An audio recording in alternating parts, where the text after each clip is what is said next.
So మీరు treatment start చేసినప్పటి నుంచి కూడా అయిపోయేంత వరకు క్యాన్సర్ ఒకవేళ తగ్గిపోతే మళ్ళీ వచ్చే ఛాన్సెస్ ఉన్నాయా? సో అందుకనే క్యాన్సర్ అంటే అందరూ భయపడుతూ ఉంటారు, బాధపడుతూ ఉంటారు, మళ్ళీ వచ్చే ఛాన్సెస్ ఉన్నాయా? ఫస్ట్ 2 years ట్రీట్మెంట్ అయిపోయిన తర్వాత క్రిటికల్ ఫేస్, ఫస్ట్ 2 years. అందుకని ఎవ్రీ 3 months కంపల్సరీ రెగ్యులర్ చెకప్స్కి రావాలి అనేసి చెప్తూ ఉంటాం ట్రీట్మెంట్ అంతా అయిపోయిన తర్వాత. ఈ ఫస్ట్ 2 yearsలో ఒకసారి క్యాన్సర్ రిటర్న్ రాలేదు అని అంటే మళ్ళీ వచ్చేదానికి చాలా తక్కువ అవకాశం ఉంటుంది. ఆఫ్టర్ 5 years 10 years కూడా మేము రికరెన్సెస్ చూసాము. దట్స్ వెరీ రేర్, చాలా తక్కువ. ఫస్ట్ 2 years ఇంపార్టెంట్ అన్నమాట. ఈ ఫస్ట్ 2 yearsలో రెగ్యులర్గా మీ డాక్టర్ చెప్పినట్టు ఏమేమి టెస్టులు చేయించుకోవాలి, ఏమేమి లేకపోతే ఎగ్జామినేషన్స్ ఉంటాయి, వీటి ప్రకారం చేసుకుంటే కనుక చాలా బాగుంది. ఓకే మ్యామ్, ఇది వంశపారంపర్యంగా వస్తుందా, మన హ్యాబిట్స్ వల్ల వస్తుందా, దేనివల్ల ఎక్కువ క్యాన్సర్ వచ్చే ఛాన్సెస్ ఉంది? వంశపారంపర్యంగా క్యాన్సర్స్ అనేది 5 to 10% మాత్రమే. మన లైఫ్ స్టైల్ చేంజెస్లో వచ్చేవే ప్రాబ్లమ్స్ వల్ల 50% ఆఫ్ ద టైం, 50% అసలు మనకు కారణం అనేది తెలియకుండా వస్తూ ఉంటుంది. సో వంశపారంపర్యంగా అనగానే ఇప్పుడు చాలామంది, ఇప్పుడు సపోజ్ మా అమ్మమ్మకు బ్రెస్ట్ క్యాన్సర్, నాకు కూడా వస్తుందా బ్రెస్ట్ క్యాన్సర్ అనేసి చాలామందికి డౌట్ ఉంటుంది. అది వంశపారంపర్యం అంటే లెస్ దాన్ 40 years, అంటే 40 సంవత్సరాల లోపు మీ ఇంట్లో ఒక యంగ్ పేషెంట్కి క్యాన్సర్ వచ్చింది, ఫస్ట్ కేస్గా వచ్చినా కానీ మీరు జెనెటిక్ కౌన్సిలింగ్కి వెళ్తే బెటర్. జెనెటిక్ కౌన్సిలింగ్లో సింపుల్ బ్లడ్ టెస్ట్ చేసి మీకు ఏవి క్యాన్సర్స్ ఇవి అంటే ఏ సెల్స్, ఏ మ్యూటేషన్స్ ఎక్కువ ఉన్నాయి, ఇవన్నీ ఆ జీనెటిక్ ప్రొఫైల్లో అన్నీ కూడాను బయటపడుతూ ఉంటాయి. సో అలాంటిది చేయించుకుంటే better. Okay, otherwise 80 years 70 years 60 yearsలోనూ క్యాన్సర్ వచ్చింది మీ ఇంట్లో ఒక ఫ్యామిలీలో మెంబర్కి అంటే దాని గురించి భయపడాల్సిన పని లేదు. సో లెస్ దాన్ 40 years ఒక కేసు వచ్చినా కానీ, ఆర్ అది కూడాను ఎవరు మీ ఇమ్మీడియట్ ఫస్ట్ డిగ్రీ రిలేటివ్ అంటే మీ మదర్ కానీ, సపోజ్ నేనున్నాను, మా మదర్ కానీ లేకపోతే మా సిస్టర్ కానీ, ఆర్ ఇంకా చెప్పాలి అని అంటే నా కూతురు కానీ. ఓకే, సో ఈ ఇమ్మీడియట్ రిలేటివ్లో ఎవరికైనా క్యాన్సర్ వస్తేనే, అది కూడా యంగ్ ఏజ్లో వస్తేనే వంశపారంపర్యంగా ఉండేదానికి ఛాన్సెస్ ఉన్నాయి.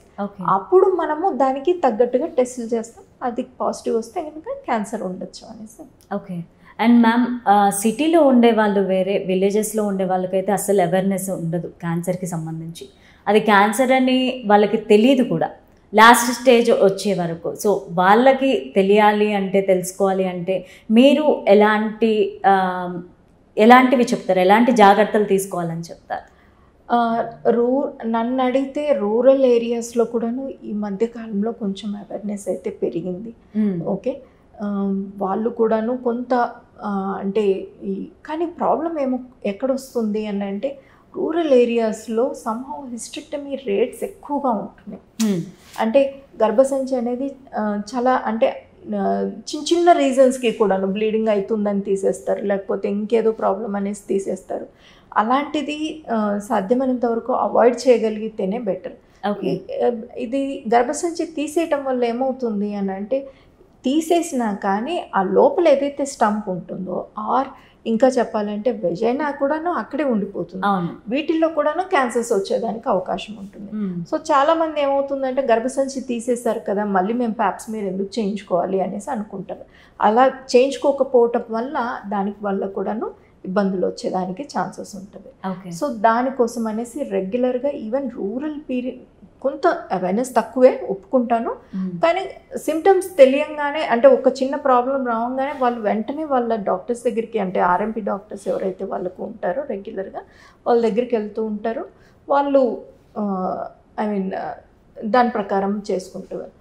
ఆ తర్వాత రూరల్ ఏరియాస్లో ఈ మధ్య స్క్రీనింగ్ ప్రోగ్రామ్స్ రెగ్యులర్గా నేను చూస్తూ ఉన్నాను. డిఫరెంట్ లెవెల్స్ అంటే ఆర్గనైజేషన్స్, ఇండివిజువల్ వాలంటరీ ఆర్గనైజేషన్స్ కానీ, కార్పొరేట్ హాస్పిటల్స్ కానీ రూరల్ ఏరియాస్కి అందరూ వెళ్ళేసేసి అందరికీ కూడా స్క్రీనింగ్ ప్రోగ్రామ్స్ అన్నీ కూడాను కండక్ట్ చేస్తున్నారు.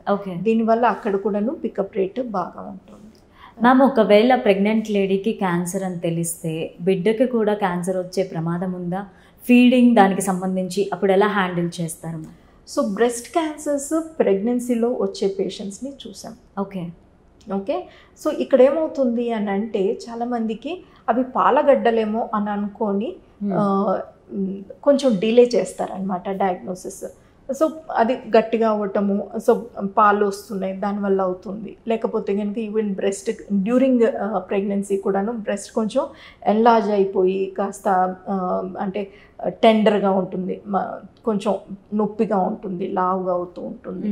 అలాంటప్పుడు మిస్డయాగ్నోస్ అయిపోతుంది అనమాట. ఇది రొటీన్గా ప్రెగ్నెన్సీ చేంజెస్ లేకపోతే లాక్టేషన్ చేంజెస్ అని అనుకుంటాం, ఫీడింగ్ చేంజెస్. సో ఇలాంటప్పుడు అలా వచ్చిన పేషెంట్స్ కూడా గమనిస్తూ ఉంటాం. వాళ్ళల్లో ఏంటి అని అంటే ట్రీట్మెంట్ జరుగుతున్నంత వరకు బ్రెస్ట్ ఫీడింగ్ ఇవ్వద్దు అని చెప్తాం. బిడ్డ నుంచి అంటే పేషెంట్ ప్రెగ్నెంట్గా ఉన్నప్పుడు అంటే సెకండ్ స్టేజ్ థర్డ్ స్టేజ్లో ఉన్న పేషెంట్స్ కూడాను ప్రెగ్నెన్సీ కంప్లీట్ చేసిన తర్వాత కూడాను ట్రీట్మెంట్లు అలాగే కంటిన్యూ అంటే త్రూఅవుట్ ద ప్రెగ్నెన్సీ వాళ్ళకి ట్రీట్మెంట్ నడుస్తూ ఉంటుంది, బేబీ కూడా హెల్తీగా ఉంటుంది. చాలా మందికి అది ఒక భయం ఉంటుంది, కడుపులో బిడ్డ ఉంది, నాకు క్యాన్సర్ ఉంది, బిడ్డకు క్యాన్సర్ వస్తుందని. అలా ఏమీ పాకదు. కానీ ప్రెగ్నెన్సీ అయిపోయిన తర్వాత ఎప్పుడైతే బిడ్డ డెలివరీ అవుతారో వాళ్ళకి ఫీడింగ్ ఇవ్వద్దు అని చెప్తాం. ఎందుకు అని అంటే ఆ మెడిసిన్స్ ఏవైతే ఉన్నాయో ఇది ఆ కెమోథెరపీ మెడిసిన్స్ ఏవైతే ఉన్నాయో అవన్నీ మిల్క్లో సెక్రీట్ అయ్యేదానికి అవకాశం ఉంటుంది. అది తాగితే బిడ్డకు ఇబ్బందులు ఉండొచ్చు. అందుకని ఫీడింగ్ ఒకటి ఇవ్వద్దు అనేసి చెప్తాం ట్రీట్మెంట్ అయిపోయే వరకు. ఆ తర్వాత ప్రెగ్నెన్సీలో కూడా డయాగ్నోస్ అయ్యి ఆ తర్వాత ట్రీట్మెంట్స్ తీసుకుని బేబీ కూడాను మంచిగా డెలివర్ చేసుకున్న వాళ్ళు కూడా ఉన్నారు. సో చిన్న పిల్లల్లో ఏ ఏజ్ నుంచి క్యాన్సర్ అనేది వస్తుందంటారు? అసలు వాళ్ళకి ఎందుకు వస్తుంది క్యాన్సర్? చిన్న పిల్లల్లో కొన్నిసార్లు జెనెటిక్ రీజన్స్ ఉండొచ్చు. బ్లడ్ క్యాన్సర్స్ ఎక్కువగా కనిపిస్తూ ఉంటాయి చిన్నపిల్లలకి. ఈవెన్ బ్రెయిన్ ట్యూమర్స్ కూడాను చూసాం. సో రీజన్స్ చెప్పలేము చిన్నపిల్లలకి ఎందుకు అవుతుంది అనేది చెప్పలేము. సో బ్లడ్ క్యాన్సర్స్ యూజువల్గా ల్యూకీమియాస్ ఉంటాయి, అవి మంచిగా క్యూరబుల్ క్యాన్సర్స్ ఉంటాయి. చాలామంది పేషెంట్స్ ఆ టైంలో క్యూర్ అయిపోయి ఆ తర్వాత ఫ్యూచర్లో వాళ్ళందరూ గ్రాడ్యుయేషన్స్ వీటన్నిటికి కూడా వెళ్ళిపోయిన వాళ్ళు కూడాను కంప్లీట్గా ఉంటారు. కొంచెం బ్రెయిన్ ట్యూమర్స్ ఒకటి ఇబ్బంది పెడతాయి. మ్యామ్, చాలా మందికి కూడా చాలా అపోహ ఉంది, క్యాన్సర్ కంటే కూడా చాలా పెయిన్ ట్రీట్మెంట్ అని. సో దాని గురించి మీరు ఏం చెప్తారు? ఫైనల్గా ట్రీట్మెంట్ నిజంగా అంత పెయిన్ఫుల్గా ఉంటుందంటారా?